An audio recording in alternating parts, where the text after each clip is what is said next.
Well, good afternoon, everyone. We're having a slightly different format for inquiry time today. It's a mixture of present tense and inquiry time. And that is because Ashwani is leaving in 2 weeks' time. And we thought it would be nice for him to tell us a bit about what he's been doing and what his impressions are of his time at Brockwood. Now, Ashwani got in contact with us about a year ago to ask if he could come. And from time to time, we have emails from people wanting to come to Brockwood from all over the world and spend time with us. But we can't accept everybody, and so we make it very difficult. We take time to answer their emails. We ask them lots of difficult questions. And we keep talking to them for quite a while before we take that decision. But Ashwani was very persistent, and so he was able to come, and I think, I hope you will agree, it's been marvellous having him here. Some of you may not realise he's an assistant professor at Mount St. Vincent University in Halifax in Canada, and he did his PhD at the University of British Columbia. But he's going to tell us about all that, and he will also be asking us questions. So please pay attention, and we can ask him questions. Okay, thank you, Ashwani. Well, thanks, Will. There are going to be 3 parts of my talk. I want to begin with a relaxation exercise. You have all been working. Sunday is generally a very busy day. So I would like to begin with a relaxation exercise. And then I will share my journey, which brought me here at Brockwood Park. And then finally, I'm going to share my impressions of Brockwood Park, because I have been here for over 3 months now. So are you guys ready for a relaxation exercise? Yeah. Sit comfortably. Preferably your back should be straight, but relaxed. Your neck should be relaxed, very relaxed. No strain at all. And if you don't mind, please close your eyes.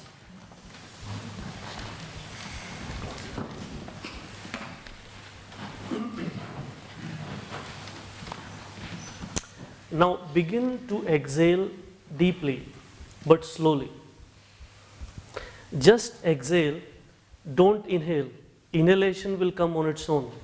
Simply exhale, preferably from your nose. Very deep exhalations, and inhalation will happen on its own.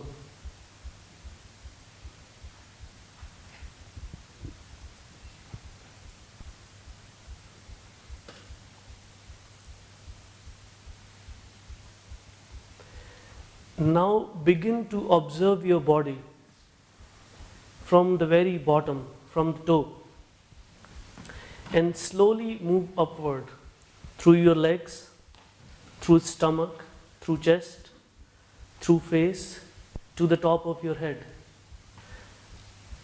Body is generally very, very silent.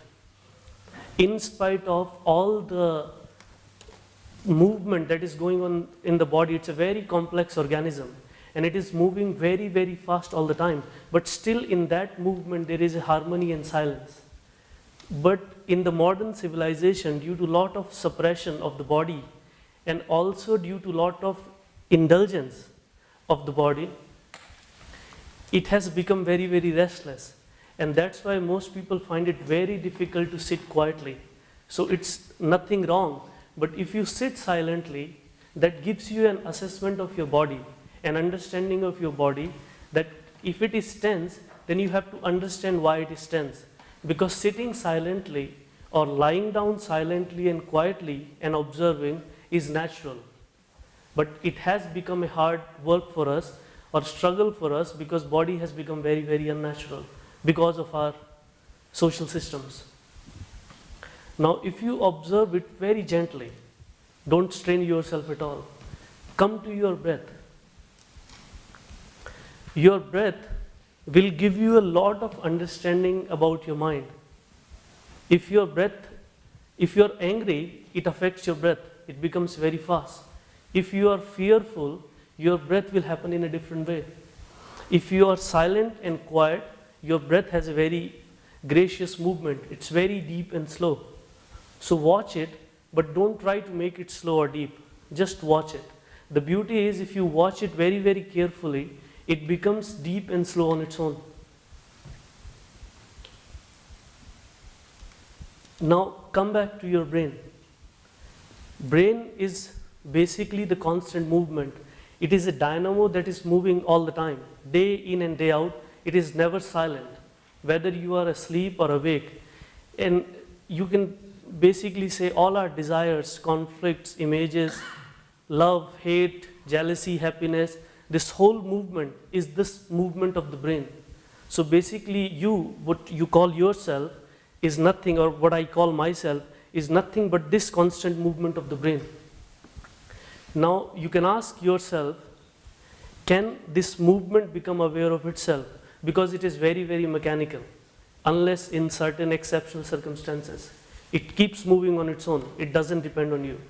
So can this movement, which is yourself, watch itself, become aware of itself? Because these movements also affect your body. The stress of this movement is also responsible for the stress of your body. Now these three things, body, breath and mind, brain, are not different. This is whole one thing, whole movement. Now can you very quietly, gently, without stress, be aware of the whole thing?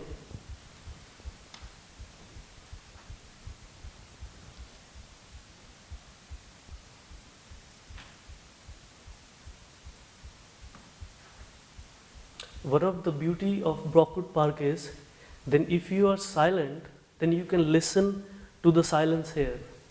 It's a very, very, very special place, very, very sacred place. If you can be quiet, the silence is there pervading all over. But we need to become quiet, a little bit quiet. Now I'm going to bring you out of this. Start breathing deeply but slowly. Breathe very, very deeply but slowly.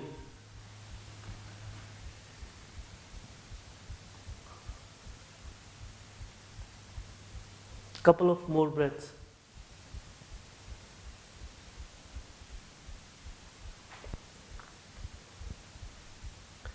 Now open your eyes and just look in the horizon.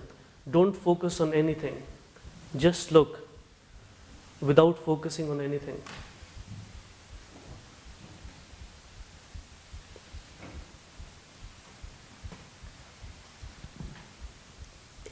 Thank you very much. Meditation has been a central aspect of my life. And by meditation, I just don't mean this relaxation exercise. It actually tells you all the complexes and all the complexities that we as human beings carry within ourselves day after day. But meditation also means inquiring into this complexity. And my inquiry into this complexity began when I was a teenager like you. But unfortunately, I didn't have this kind of an environment where the inquiry was possible. My first introduction to meditation or inquiry began when I was in high school. And I don't know, most of you, some of you might have heard of a name called Kabir. Kabir was a medieval mystic and poet from India. And I just saw in the center, there is a book called Songs of Kabir. It's a translation by a very famous Indian poet and one of the best literary figures of all time, Rabindranath Tagore. Tagore translated some of Kabir's songs. Now what I found exciting, and at that time not knowing much, as probably most of you don't know much what is happening here, but it is going to impact your life when you leave. I realized it when I came to know how radical Kabir was, and he was questioning everything that society has considered important and religious or spiritual. And he was showing a way of negation, of questioning everything. And for my surprise, I became free of all the superstitions and religious propaganda very early on in my age. Not that anybody was imposing those on me, but I became very free without much effort or unnecessary struggle with anyone. This journey continued, but rather unconsciously, until I came across a book in Hindi called Dhyan Sutra. Its English translation could be Principles of Meditation. The book was was based on the lectures of a spiritual teacher from India, very controversial, but very insightful, Osho. And I began to read Osho very intensively. And it was while reading Osho that I came to know of Krishnamurti, because he talks about Krishnamurti quite often. But when I tried to pick up Krishnamurti's book, I could not understand. And two factors contributed to that, and that was my early 20s when I started reading Osho. So why Krishnamurti didn't make sense? One is because my English was not as good at that time, because I started learning English when I was 18 years of age. English used to be as a subject, but English was not happening, neither in my family nor in my locality or in my school. So Krishnamurti was very, very difficult, although he uses very simple language. What frustrated me most, which probably wouldn't frustrate anyone if one comes to Brockwood Park, that in my school or in my university, there wasn't any scope of inquiry, of understanding why are we living or why are we doing whatever we are doing. So the inquiry, for you it is a collective process. For me it was very individual. I have a couple of friends with whom I could inquire and talk about these issues, but mostly it was very, very personal and individual. And with this kind of makeup where I was trying to question everything, I ended up in a school, not because I wanted to be a teacher or that I wanted to teach, but I needed money. So I started teaching in a school. I was teaching geography and social studies in general. And there I saw the problem of education, which I have been questioning all through, that it should not be teacher-centered, that it should be dialogical, that there should be deeper issues that should be part of education, and then education shouldn't just be transaction of information from the teachers to the students, whether in an interesting way or in a boring way. The purpose of education should be much larger and deeper. I left the school after a year without knowing what is it that I am going to do. But I ended up, because of a pressure from a professor, right pressure, I ended up giving an entrance to a education college, the Bachelor of Education. And I started doing my bachelor's degree in education. And within a week, it became clear to me that all my questions can be focused in the field of education.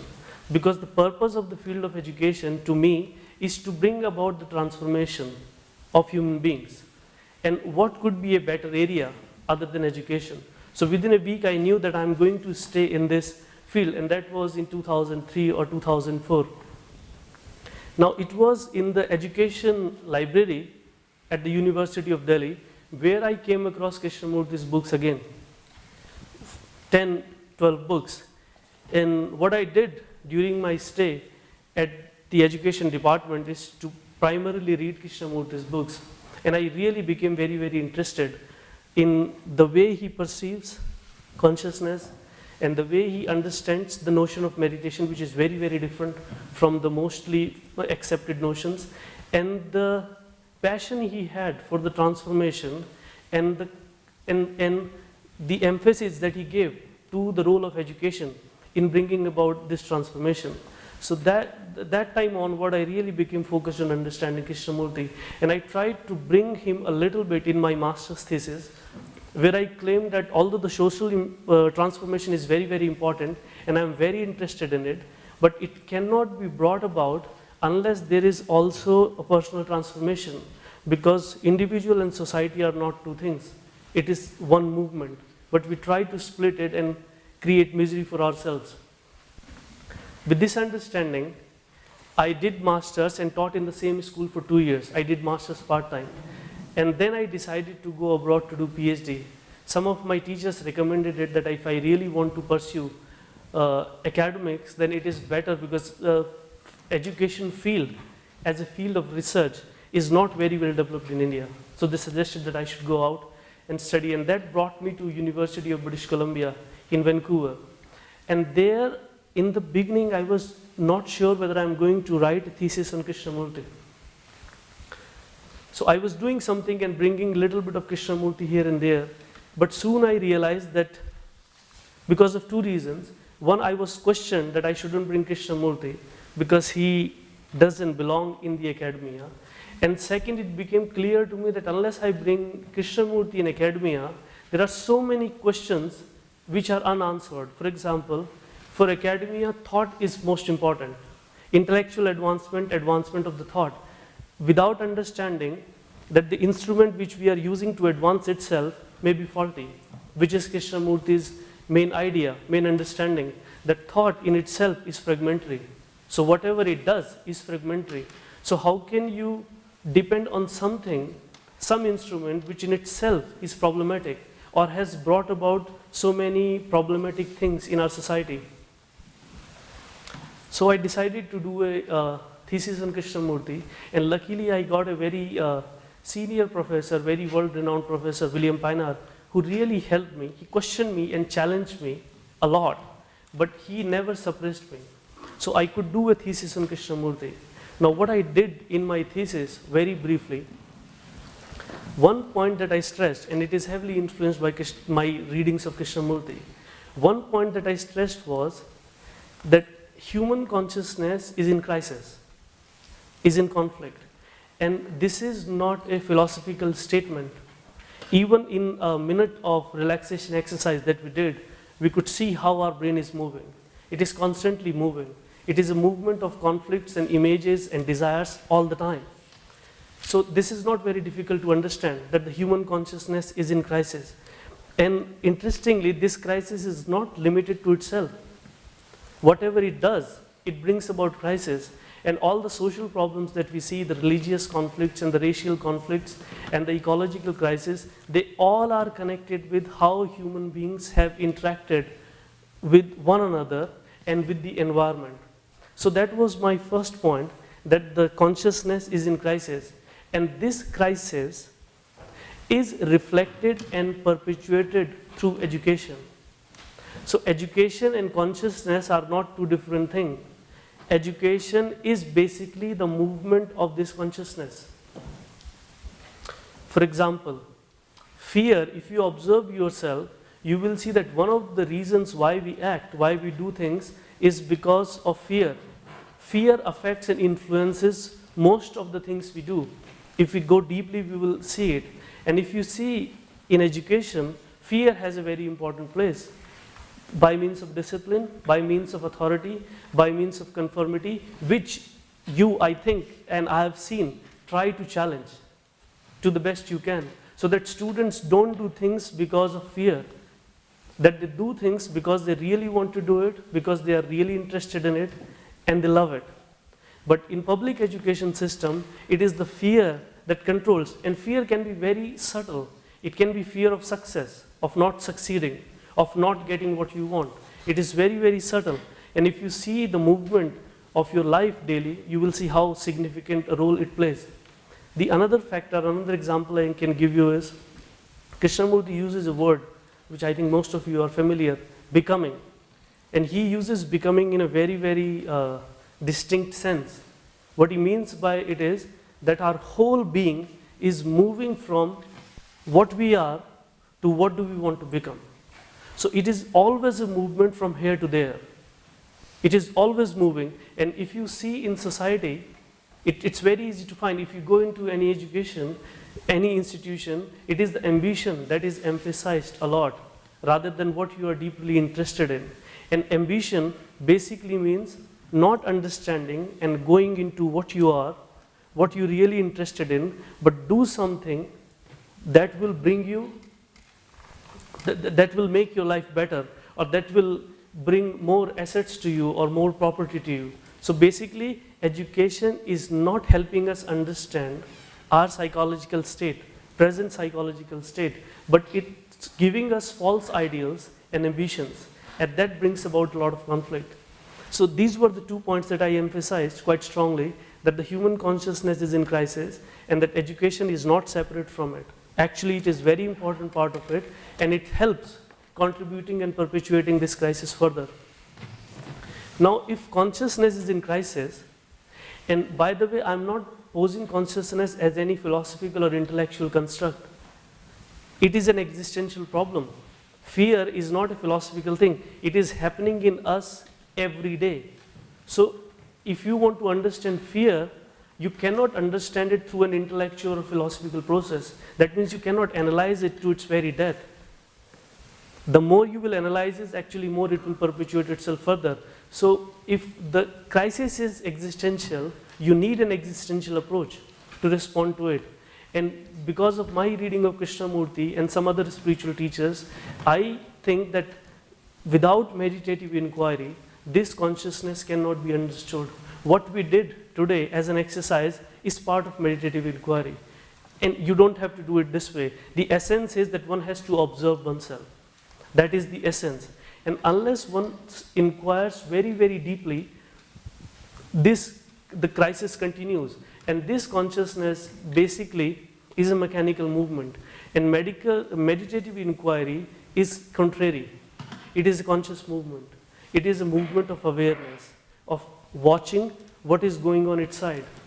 So if we realize that meditative inquiry is important, I pose that in education, in schools, first thing that should be considered of utmost importance is that we allow students and teachers to study themselves. That the education should not remain confined to a curriculum document prepared by a state authority or somebody else, and it brings to you, and there is no connection between the teacher and the student. The whole purpose is to implement this curriculum as well as you can. So basically it destroys the connection between students and teachers. And at the same time, it doesn't allow for inner exploration, inner understanding. One, because it is very difficult, and second, because society in general is not interested in exploring the difficult questions. It is more interested in suppressing those questions. That was basically my doctoral thesis. And when I completed my thesis, before I could defend it, I got a job in Halifax at Mount St. Vincent University. And when I got this job, they gave me some money to do a research, which I have already shared with some of you. And then it occurred to me, okay, what about going to a Krishnamurti school? Because my interest in Krishnamurti has solely been his work, not his institutions. But I thought that at that time it was very important for me to find out what is happening in Krishnamurti schools. And so I contacted Oak Grove School and Brockwood Park, and Brockwood Park seemed more welcoming. Thank you, Bill. And also the staff for supporting Bill. That's how I could come here. And it was very difficult for the school, and I realized it actually when I came here, that I'm going to be here for 3 months. I don't think any school would allow that. I could stay in a place for 3 months and go to any meetings and any dialogues and any classrooms and any activities. Most schools will try to not show me what's going on. So it is one of the, I could say, a good characteristic of Brockwood that it allows people to come, even though after a lot of persistence, but it allows people to come and to see what is going on, so that they can also see that there is an alternative way of educating the children. So I came here on August 24th, and after that I started understanding how they are planning the whole school year. I came before the school started and started learning about the orientation activities, and then I started going to all the meetings and the dialogues. So basically I was observing everything, and I did not come here with a fixed intention of what is it that I really want from the school. Only one idea that I came to the school is that I want to know what are they doing and how are they doing it. What are their central features? What are they focusing centrally on? So I observed many things, and then I prepared my questions that I wanted to explore. And after that, so it was very emergent in nature. It was not fixed. I didn't have a research program that I imposed on the school. I let my research emerge from the activities of the school itself. And based on those observations, I designed certain questions, and I talked to several groups of teachers, and I will continue until I leave. And I also interviewed many students. Now, based on those interviews, again, this is a tentative this assessment is very tentative because I haven't listened to all those recorded interviews again. I even haven't gone through all my notes. So this is just based on my tentative understanding of what I have seen here. I would say there are 4 things which are very unique to Brockwood. The first thing is why people come here. Now, if you will go to any school, probably mostly any school, you won't see that people go to that school, especially teachers, because they really want to inquire into themselves, that they want to ask themselves difficult questions, that they are really passionate about life and its complexity. So that distinguishes Brockwood very much from most other institutions. Your teachers are here, they are doing a lot of sacrifice. They are also very dedicated, and they are doing their best to understand themselves and also to ignite that kind of an inquiry in you very subtly without imposition, so that you can also become conscious of the problems of the life and not just live like, as Gurdjieff would call, a sleepy man, but live a conscious life, so that whatever is going on inside you becomes conscious, comes to your consciousness. Mature students, very significant part of the whole Brockwood community. I've talked with almost all of them, and most of them are here not because of any other reason, but because of their serious interest in Krishnamurti and his teachings. And it is because of that interest that they are a very significant contribution to the school, not only in terms of the manual labor that they give to the school or the intellectual labor, but also what they bring to the school and the connection that they provide between students and the staff through their seriousness about the questions of life. So that is the first thing that I noticed. And again, one more thing about the students. Students are also here for a very special reason. Most of them, and I have talked to about 13 of them now in depth in an interview, most of them, I would say all of them, are here because they could question their existing education system, which they were part of, because of its regimented nature, because of the lack of trust and relationship between teachers and students, because of its exam orientation and pushing them through like a factory to fit into a social system or a social model. So all the 3 components, students, staff and mature students, are here because they want to do something different, because they want to see something different, because they want to bring about something different. The second thing that became very explicit to me is how important the relationship is at Brockwood. Now, in most schools, I told you, unless a teacher is making an exceptional effort, in most schools, the teacher-student relationship is not from person to person. A teacher may make an effort, but this is not expected. In fact, in West, most schools don't even allow you to touch your students. So it is not about being related to the student. It is about how can you transact the curriculum, as I explained before. So what remains important is the information that needs to be communicated. But I think at Brockwood what I realized is that though the information is important, but it is not considered of utmost importance. The importance that is given through various interactions, through pastoral care, is on the relationship. So that students and teachers meet each other as persons and not as conduits of a system. I went to many classes, I have spoken with teachers, I have spoken with students. One thing that they all cherish, especially students, is the kind of connection that they have with teacher. They can go to them and talk about practically anything that is bothering them. You won't find that happening in most of the schools, although that have its complexity too, but at least there is a possibility that they can relate with people without authority. And the relationship among different ages, the relationship among people speaking different languages, it's just phenomenal from different countries. The third point that I noted was, which I have already emphasized, is Brockwood's emphasis on inquiry. And that is because most of you are here because you really want to inquire, and is reflected in so many things that you do. Inquiry time. Some students find it difficult, as I have understood, first year students, and I have also talked to the fourth year students and the third year students, and also their impressions of Krishnamurti. What I can assure you is, and that you will discover on your own, that if you can stay with it, you will find it extremely important in your life. The questions that you are discussing about possession, about jealousy, about freedom, these are the questions that the humanity is grappling with, not only here but everywhere.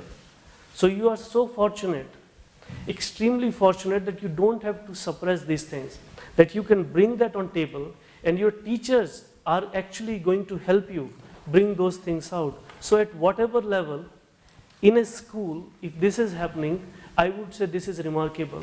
Because what is happening in most schools, under the influence of neoliberalism and standardized testing, education is becoming a means of testing. Whatever cannot be tested or measured is not considered education. And I think the most beautiful things that are happening here are the things which cannot be measured. And that's why they are so valuable. That's why they are so important. And the final thing that I have observed many things, but I'm concluding it now. The significance of academic freedom at Brockwood. Academic freedom is a concept that is limited to universities primarily. It means that a teacher, based on his expertise and interest, is able to teach a course the way he wants, and evaluate students the way he wants, and assign activities, assignments, everything the way he wants. So it is up to the teacher what he wants to do. But what is happening in the school is exactly the contrary. The academic freedom is missing. What I found here, very fascinating, that there is a course on mysticism, that there is a course on philosophy of education, on mythology, on history of science. It is just phenomenal. That shows that the school allows teachers to use their academic freedom and experiment with whatever they think is important to them. And so is for the students. In most public schools, when I was a teacher in India, it was a clear hierarchy, and I think it continues to be the same. Sciences, commerce, and arts. Those who take arts and humanities are not good enough. They're actually not good. So because they cannot fit anywhere, so they fit here. At Brockwood, I found completely, the whole thing is completely different. Arts and humanities are not considered in any way inferior. So not only the academic freedom, not only the teachers have the academic freedom, students also have the academic freedom without being judged or without being considered dumb to do the things that they really want to do, that they really want, that they really are interested in. And I think all these things, I feel, make Brockwood a very, very special place, a very significant educational institution. And when I was teaching, when I teach, when I convey these ideas, because I try to focus on all these things which you are doing here in my dissertation, students like them, but they have one question. Is that practical? Is that real? Is it not very idealistic? So you can see the state of our education system, the things which are so natural, so important, so transformative, have become idealistic. And what is completely anti-educational has become educational or reality. So I think it's this place and what it's offering to the students and to the teachers, it's a great contribution to the field of education. Thank you very much.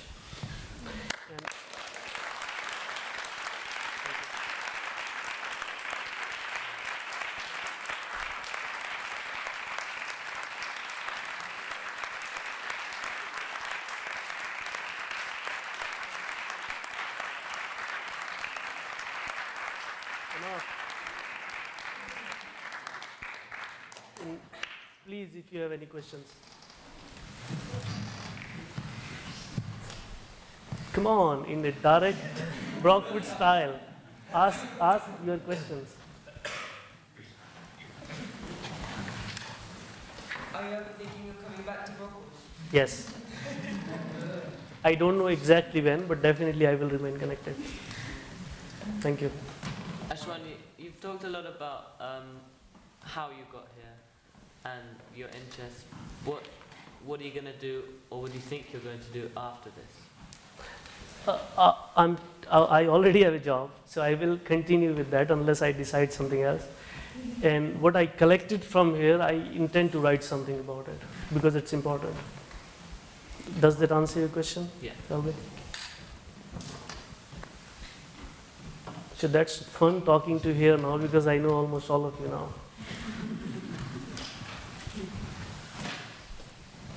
Will you continue climbing trees? Sorry? Will you continue climbing trees when you visit? Of course. So I learned a few things here. I did my first pottery with Eva, and I climbed my first tree with the help of Adele and who else was there? Alex G. He's here at the moment. Yeah, so these two helped me climb the tree. Although it's not part of the agreement bill, right? And I did my first rock climbing, thanks to Robert. So I did several things here for the first time. You work in the kitchen also. Yes. Well, you guys caught me there, so yes. I did. Ashwani, you've told us what you see that is good about Brockwood. What do you see as the difficulties or the downside? Is there usually a downside to things? Well, I think there are several difficulties. One is, I think, which I have learned from you and from Adrian and from talking to some of the trustees, is the finance. So I think Brockwood has, and which surprises me because if people know about what is happening here, if it is rightly circulated, that people come to know what is happening here, that I think that the financial troubles could go. And the other thing that I also came to know from talking to some of the people is that students come here. I talked to some of the alumni here as well who are non-residential teachers now.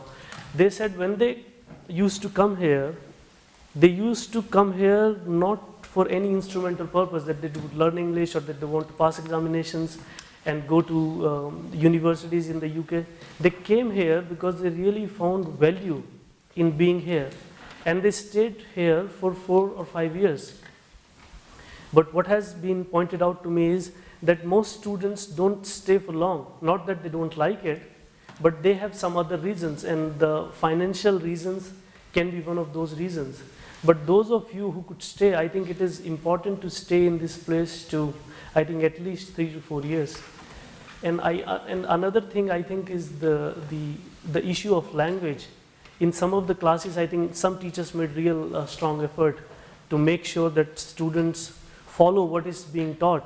But in other classes, because of the time constraint or other problems, it was difficult for teachers to make sure that the student is actually following the language. And because everybody doesn't come here from English-speaking countries, that could be one of the problems. And one more thing, that I would like to see staff have more time. They seem very busy. And I think one of the reasons for being at Brockwood for them is so that they can inquire.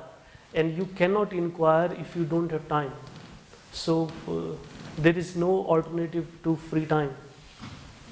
It is essential. Does that answer your question, Will? I'm working on the weaknesses. Since you're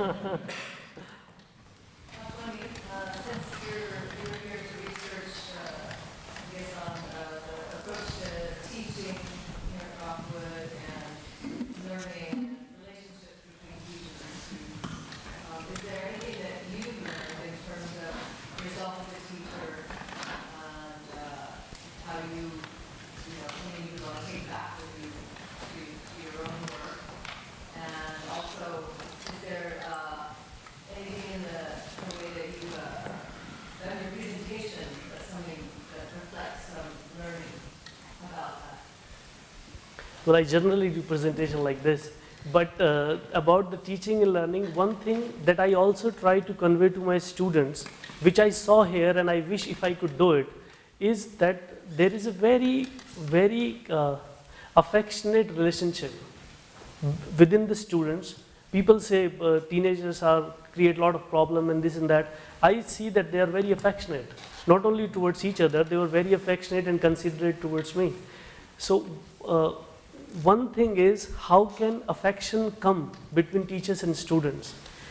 And I asked my students, so I got a successful observation here that the relationship between teachers and students can be intimate in the sense that they don't have to have a division, that they can learn together. One thing that I noticed when I came to West is that although students are not disrespecting teachers in any way at the level of the university, but there seemed to be no connection.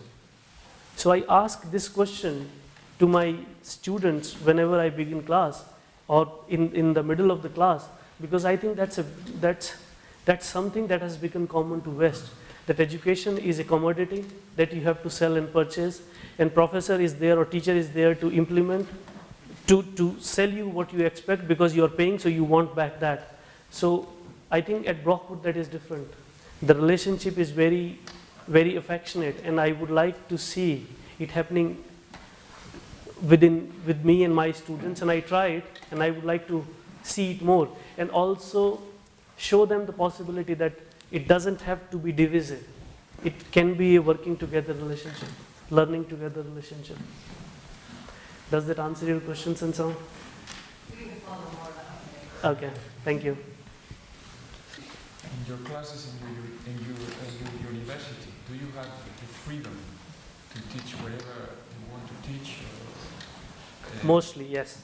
And Yes. are the other teachers also doing the same thing, or they are more constrained? No, I think most teachers at the level I am teaching are free to choose what it is they want to choose. But one thing that can determine is if your students don't like or complain, then the dean or somebody else is going to come back to you and ask, reconsider what you're doing, because the students are not appreciating it.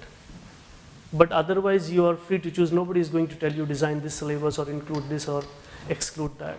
I taught a course on Krishnamurti, so you can imagine that's possible. Yeah. Sorry, my second question is, what are you going to do with your paper exactly? Are you going to try to influence something in your university in terms of education, or how are you going to use whatever you're going to write? I generally tend not to try to influence anything directly, but the way I will teach and the colleagues with whom I interact, the students with whom I will interact, it has a subtle indirect effects on its own. But I published my doctoral thesis, this will be out in May, and I'm going to try also something to write about Brockwood and publish it so that it becomes accessible to people. And if they become curious and they want to know about it, then definitely. And I'm also going to present what I discovered here at the conferences. So that is the way to share with people my understanding of the way education is. And make Brockwood known as well. It will be known, see, it is being known. And sometimes when we talk about academics, it sounds a little bit as if there is some tension between studying and socializing in Brockwood. Now, in what you've observed, have you observed any tension or conflict or friction between these two aspects? Sometimes it can be difficult because, see, just if I imagine when I was in India with my family, so if my brother wants to watch something, the elder brother, or if my mother wants to do something else, and I want to study, and if it is not a big house, then I'm going to have trouble. So at Brockwood, you guys are like a family, and so many of you, not many, but still 120. And if everybody, it is difficult for everybody to be on the same page. Some people might want to study, while others may not want to study. So I often see in the sitting room when some students are trying to study, others may not be interested in studies at the same time. So that might create difficulty, and then Karwali will go and stop people so that they don't create any trouble. Other than that, I haven't come across in my interviews students having any trouble. Maybe that's the reason they don't say that there is any trouble, because They don't see that academics is as important as socializing. But my understanding is that they are pretty happy with what they are doing. They don't seem to be conflicted.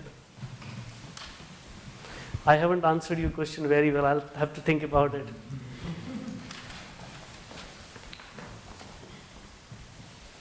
Ashwani, Brockwood is sometimes criticized for not preparing students for the real world.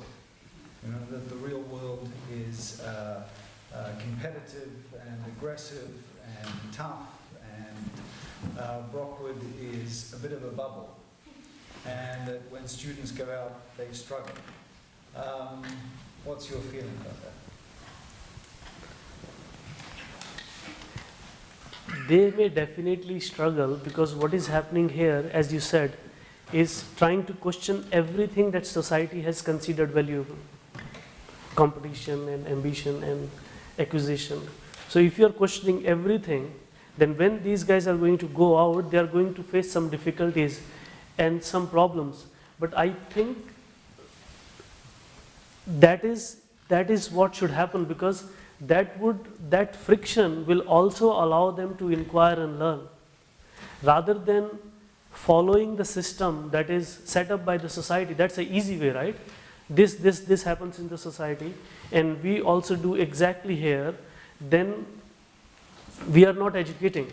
And education is not just educating, it is also educating yourself. So I think they see part of it, because the things, it's not that they are completely disconnected from the world. They go to their homes, they interact with people, and some of them have even mentioned that they, when go back, it is difficult for them to interact with their friends at the same level. But I think, though it has its difficulties, but it is worth it, so that they can discover that there is another way of living, and that way is an antithesis of the way that is accepted in the society at large. So I think that is very good for them. That friction or conflict is very good for their growth. It can be very, very helpful, but it will have its difficulties. And one more thing, actually I have talked to some of the non-residential teachers who studied here, and I think that they are doing fine.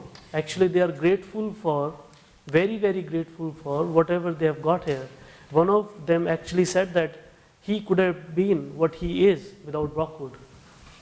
So I think it's worth it. Ashwani, thank you so much. And I'm going to thank as well. Thank you, Bill and Adrian and staff, for bringing me here. It's been a very, very, very, very good experience for me at personal level, because I think this is a very special place. And also from the perspective of education, I learned quite a bit, and I feel that there is a hope.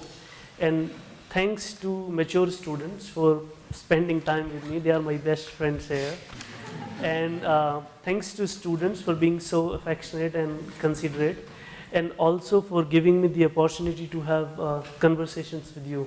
It was very, very helpful. Thank you very much.